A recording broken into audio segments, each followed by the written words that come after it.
আজকে আমাদের আলোচনার বিষয় দুটি রাজ্যের ওপর, গুজরাট আর হরিয়ানা।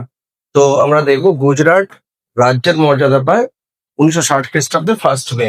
তো ভাষার ভিত্তিতে তৈরি হওয়া প্রথম রাজ্য হলো অন্ধ্রপ্রদেশ, সেটা 1956 সালে মর্যাদা পেয়েছিল। পশ্চিমবঙ্গ 1956 সালে রাজ্যের মর্যাদা পেয়েছিল। তো গুজরাট রাজ্যের মর্যাদা পাচ্ছে 1960 সালে। তারপর রাজধানী হচ্ছে গান্ধীনগর, হাইকোর্ট হচ্ছে আহমেদাবাদ, আইনসভা এদের এক কক্ষ বিশিষ্ট, নৃত্য হচ্ছে গরবা, ডান্ডিয়া রাস, টিপ্পনী, নদী হচ্ছে নর্মদা, তাপ্তি, সবরমতী, মাহি।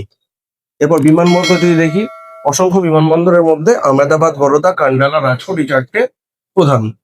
তো শিল্প হচ্ছে বস্ত্র বয়ন, সার, পেট্রোকেমিক্যাল, মোটর গাড়ি। তো সব ধরনের প্রায় শিল্প গুজরাটে আছে। এরপর বন্দর যদি দেখি, 41টির মতন বন্দর গুজরাটে আছে। তো প্রধান অপ্রধান মিলিয়ে তার মধ্যে প্রধান বন্দর হচ্ছে কান্ডালা।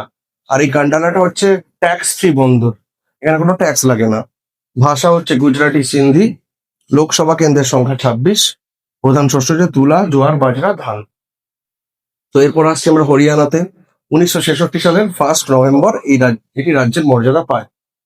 তো রাজধানী চণ্ডীগড়, ওদের হাইকোর্টও চণ্ডীগড়। এরপর আইনসভা এখানেও এক কক্ষ বিশিষ্ট। তো লোকসভা কেন্দ্রের সংখ্যা আছে 10।